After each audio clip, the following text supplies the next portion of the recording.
ഇപ്പോഴത്തെ ഒരു അവസ്ഥ സന്തോഷം എങ്ങനെ ഫീലിംഗ്? നമ്മൾ ഇത്രയും വലിയൊരു പോരാട്ടം അല്ലെങ്കിൽ ഇത്രയും വലിയൊരു പ്രതിസന്ധി ഉണ്ടാകുമെന്ന് കരുതിക്കൊണ്ടല്ല നമ്മൾ ഇവിടുന്ന് പോകുന്നത്. രണ്ടുപേര് സ്വാഭാവികമായും നമ്മുടെ രണ്ട് കന്യാസ്ത്രീകൾ അറസ്റ്റ് ചെയ്യപ്പെട്ടു.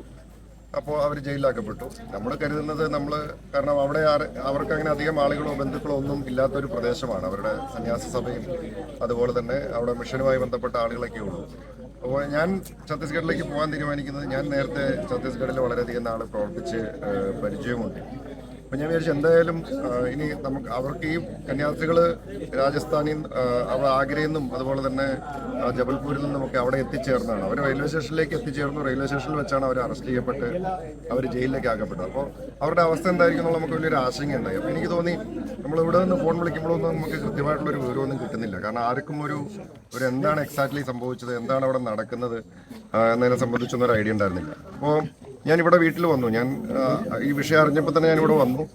അതിനുശേഷം അന്നേ ദിവസം നമ്മളവിടെ ഛത്തീസ്ഗഡിൽ ഞാൻ ബന്ധപ്പെടാൻ സാധിക്കുന്ന പല ആളുകളെ ബന്ധപ്പെട്ടു. അപ്പോഴൊന്നും കൃത്യം വിവരങ്ങളില്ല.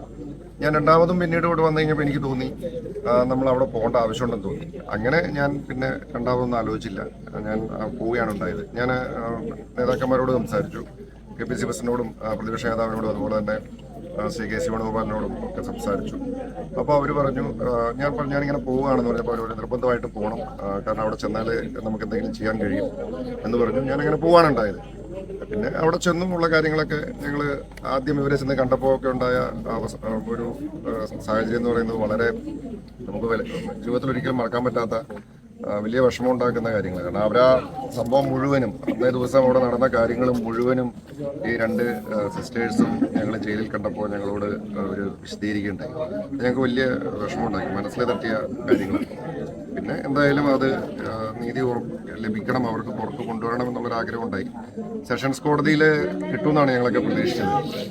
അവിടെയും കിട്ടാതെ വന്നു കഴിഞ്ഞപ്പോൾ അവിടെ, കാരണം വളരെ അവിടെ ബജറംഗളിൻ്റെയൊക്കെ പ്രവർത്തകർ കോടതിയുടെ മുമ്പിൽ വന്ന് വലിയ ധർണയൊക്കെ നടത്തി, മുദ്രാവാക്യം വിളികളും ഒക്കെ ആയിരുന്നു. അപ്പോൾ നമുക്ക് അവിടുന്ന് ജാമ്യം നിഷേധിക്കപ്പെട്ടപ്പോൾ ഞങ്ങൾക്ക് വലിയ ആശങ്കയുണ്ടായി. പക്ഷെ എന്തായാലും ഒടുവിൽ സത്യം ജയിച്ചു. വളരെ സന്തോഷമുണ്ട്.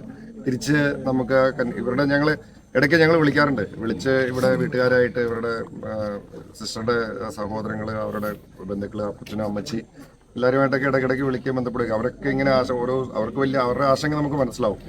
ഞങ്ങൾ അവരോട് പറയുന്നുണ്ട് നമ്മൾ ചെയ്യാൻ സാധിക്കുന്നതൊക്കെ ചെയ്യുന്നുണ്ട് എന്നുള്ളത്. എന്തായാലും ഒടുവിൽ നമുക്ക് സന്തോഷിക്കാനുള്ള വകയുണ്ടായി. ഇത്രയും ദിവസം നിങ്ങൾ അവിടെ തന്നെ ഉണ്ടായിരുന്നു. ഇപ്പോൾ ഈ ലാസ്റ്റ് മിനിറ്റിൽ പബ്ലിക്കിന് മൊത്തമുള്ളൊരു ചോദ്യമാണ്, ലാസ്റ്റ് മിനിറ്റിൽ ക്രെഡിറ്റ് എടുക്കാൻ വന്ന ആൾക്കാർക്ക് കേരളത്തിലെ ക്രൈസ്തവ സമൂഹം എങ്ങനെ അവരെ വിലയിരുത്തുന്നതാണ്? അല്ല, ഇത് ക്രെഡിറ്റ് എടുക്കുക എന്നുള്ളൊരു കാര്യമൊന്നുമല്ല. ഇതൊരു മത്സരമൊന്നുമല്ല. ഇവിടെ ഒരു നീതി നിഷേധം ഉണ്ടായി. നിരപരാധികളായിട്ടുള്ള രണ്ട് കന്യാസ്ത്രീകൾ ജയിലിലടയ്ക്കപ്പെട്ടു.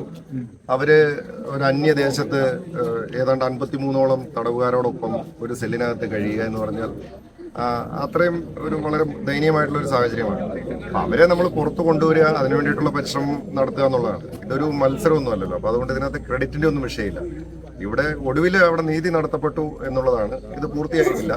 നമുക്ക് ഇത് FIR പോഷ് ചെയ്യുന്ന ഉൾപ്പെടെയുള്ള കാര്യങ്ങൾ നടക്കണം.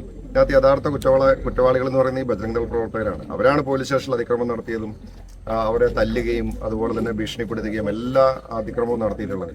അപ്പോൾ അതിക്രമം നടത്തിയ കുറ്റം ചെയ്ത ബജറംഗ് ദളുകാർ പുറത്തും നിരപരാധികളായിട്ടുള്ള കന്യാസ്ത്രീകൾ അകത്തും എന്ന സ്ഥിതിയായിരുന്നു. അപ്പം അതുകൊണ്ട് നമുക്കിനി ആ ഒരു നീതി ഉറപ്പുവരുത്തുക എന്ന് വെച്ച് കഴിഞ്ഞാൽ യഥാർത്ഥ കുറ്റവാളികൾ ശിക്ഷിക്കപ്പെടണം, നിരപരാധികളായിട്ടുള്ള ആളുകളെ രക്ഷിക്കപ്പെടണം എന്നുള്ളതാണല്ലോ.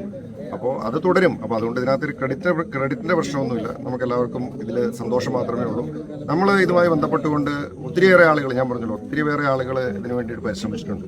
ഇത് എൻ്റെ മിടുക്കോ അല്ലെങ്കിൽ ഞങ്ങളുടെ ആരുടെയും മിടുക്കൊന്നുമല്ല. ഇതിനകത്ത് നിരവധി ആളുകൾ ഇതിനകത്ത് പരിശ്രമിച്ചിട്ടുണ്ട്. സഭാ നേതൃത്വമൊക്കെ നിരന്തരം ബന്ധപ്പെടാറുണ്ടായിരുന്നു. ഞങ്ങൾ അവരുമായിട്ടൊക്കെ ഇവിടെ നമ്മുടെ വൈദികർ, നമ്മുടെ ഇടവകയിലെ വൈദികർ മുതൽ നമ്മൾ സഭയുടെ നേതൃത്വത്തിലുള്ള നിരവധി ആളുകൾ, പിതാക്കന്മാർ എല്ലാവരും ഈ കാര്യങ്ങളിലൊക്കെ ബന്ധപ്പെടുന്നുണ്ടായിരുന്നു. അപ്പോൾ സ്വാഭാവികമായും ഇത് നമ്മുടെ ഒരു കൂട്ടായ പരിശ്രമം ഉണ്ടായതുകൊണ്ടാണ്. പിന്നെ ഞാൻ പറഞ്ഞല്ലോ, ഇത് മാധ്യമങ്ങളുടെയൊക്കെ ഭാഗത്ത് നല്ല പിന്തുണയാണ് ലഭിച്ചത്.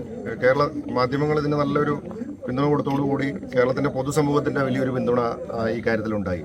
അപ്പോൾ പിന്നെ എങ്ങനെ എല്ലാവരും ആഗ്രഹിച്ചു ഒരു നിമിഷം നേരത്തെ അവർ പുറത്തു വരണം എന്നുള്ളത്.